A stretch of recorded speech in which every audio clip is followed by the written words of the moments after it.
Hello and welcome to Breezy Chatter. Today I'm going to be talking about the bold and the beautiful, but first and foremost, thank you to those who have subscribed to my channel. Your subscription is highly appreciated, and let's get started. So it looks like Sheila is back with a new face and red hair. So we start the scene where Deacon is at Il Giardino and he's drinking because he is grieving the loss of Sheila. And although Sheila is so sinister and she is despised by many, Deacon and Sheila have a friendship and manage to bond to a point where Deacon is actually grieving her loss. And while he's at Il Giardino, in comes a redhead and she's got her eyes on Deacon. And Deacon has his eyes on her. And before we know it, Deacon's back at his place and Sheila's at his door. One thing leads to another and they have a little time in the bedroom. And Deacon, he's so proud of himself and he's saying that he had an incredible night. And meanwhile, we all know it's Sheila, we can tell. And he's ready to go for round 2.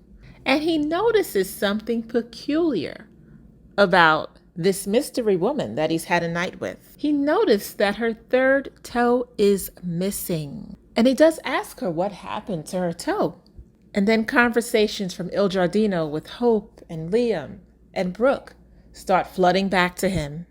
And he realizes that it's Sheila.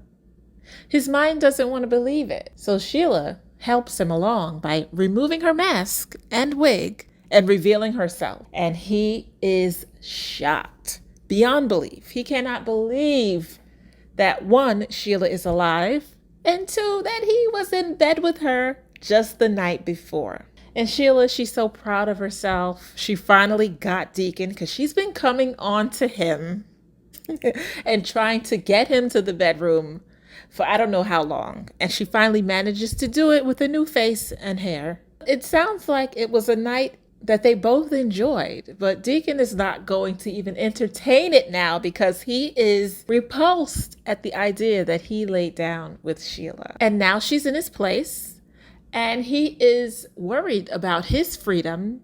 He's worried about what will happen if people find out that Sheila's in his place. He has a parole officer coming over and he's telling Sheila that she cannot be there and that she's going to ruin things for him.